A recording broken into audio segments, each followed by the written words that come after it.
नमस्कार, मैं हूं शुभी और आप देख रहे हैं न्यूज़ फॉर नेशन। पंचायत चुनाव को लेकर हर किसी को इंतजार है तो तारीखों का, और राज्य निर्वाचन आयोग भी पूरी तरीके से ये कोशिश कर रही है, हर संभव प्रयास उनकी तरफ से किए जा रहे हैं कि जल्द से जल्द पंचायत चुनाव संपन्न कराए जाएं। लेकिन फिलहाल इस पर ग्रहण लग गया है। आपको बता दें कि जिस तरीके से राज्य निर्वाचन आयोग ने इस बार ये अहम फैसला लिया कि पहले दफे बिहार में ऐसा होगा जब ईवीएम के माध्यम से चुनाव संपन्न कराए जाएंगे। लेकिन चुनाव संपन्न कराने की बात तो ईवीएम से कही गई, इतना ही नहीं, मल्टी पोस्ट ईवीएम की भी चर्चा की गई। आपको बता दें कि त्रिस्तरीय पंचायत चुनाव जो है वो 6 पदों के लिए हो रहे हैं, और ऐसे में मल्टी पोस्ट ईवीएम के माध्यम से ही मतदाता अपने मताधिकार का प्रयोग कर सकेंगे।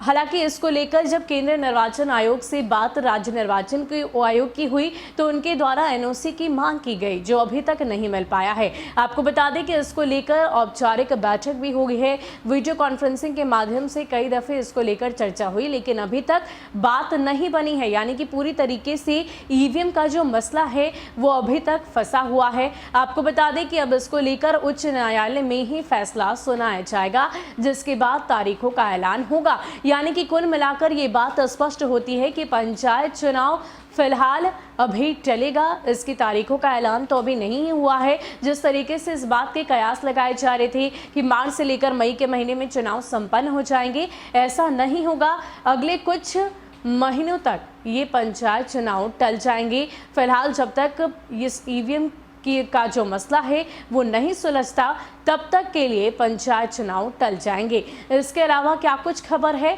आपको विस्तार से बताते हैं। बिहार के त्रिस्तरीय पंचायत चुनाव में M3 मॉडल ईवीएम के इस्तेमाल को लेकर पटना हाईकोर्ट में सुनवाई नहीं हो सकी। अब बहुप्रतीक्षित मामले में मोहित कुमार शाह की बेंच में सुनवाई होगी।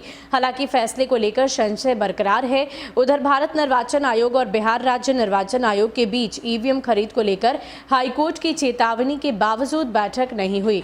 ऐसे में माना जा रहा है कि सरकार को हस्तक्षेप कर कोई विकल्प तलाशना होगा। अदालत का फैसला अगर राज्य निर्वाचन आयोग के पक्ष में आ जाता है तो भी समय पर चुनाव करा पाना अब संभव नहीं होगा। बिहार सरकार भी लगभग इस स्थिति के लिए तैयार हो चुकी है। पंचायती राज विभाग ने इसके लिए तैयारी शुरू कर दी है। पंचायत प्रतिनिधियों का कार्यकाल खत्म होने की स्थिति में पंचायतों का कामकाज बाधित ना हो, आयोग ने ईवीएम सप्लाई के लिए जिस कंपनी का मॉडल तय किया है उसे बनाने के लिए कम से कम 1 महीने का समय चाहिए। राज्य में एक साथ 6 श्रेणी के 2.5 लाख पदों पर चुनाव कराने हैं। इसके अनुरूप ईवीएम को असेंबल करने में समय की ज़रूरत होती है। इस हिसाब से मई का पहला हफ्ता पार कर जाएगा। 9 चरणों में चुनाव कराने के लिए सरकार को कम से कम 2 महीने का वक्त चाहिए। ऐसे में 15 जून तक चुनाव संपन्न कराना आयोग के लिए आसान नहीं होगा। बता दें कि पिछली सुनवाई पटना हाईकोर्ट ने दोनों आयोग को इस मसले पर बातचीत करके समाधान निकालने का निर्देश दिया था, लेकिन दोनों के बीच हुई बैठक में कोई रास्ता नहीं निकल सका। त्रिस्तरीय पंचायती राज संस्थाओं का कार्यकाल 15 जून को खत्म होने जा रहा है। पंचायत चुनाव में देरी का असर बिहार विधान परिषद में स्थानीय निकाय कोटे की सीटों के लिए होने वाले चुनाव पर भी पड़ सकता है। दरअसल कुछ ही महीने में इन सीटों के लिए निर्वाचन विधान पार्षदों का कार्यकाल खत्म होने वाला है। इन सीटों के लिए चुनाव में पंचायत चुनाव के निर्वाचित प्रतिनिधि ही मतदाता बनते हैं। अब 15 जून के बाद जब कोई पंचायत प्रतिनिधि ही नहीं रहेगा तो स्वाभाविक सी बात है कि विधान परिषद का चुनाव भी टालना पड़ेगा। पूरा मामला फंसने से कई राजनीतिक दिग्गजों की सांसें अटकने लगी है।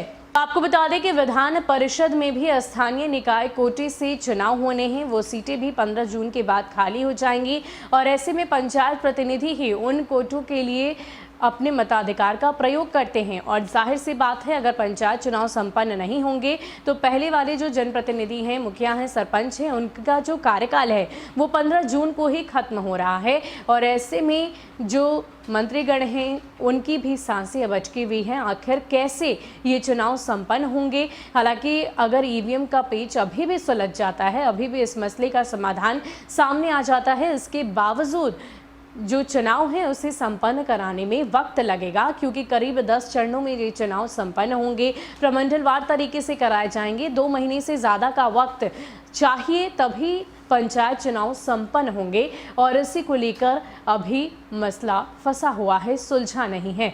फिलहाल के लिए इतना ही। ऐसे ही अपडेट्स के लिए आप हमारे साथ बने रहिए और देखते रहिए न्यूज़ फॉर नेशन। नमस्कार।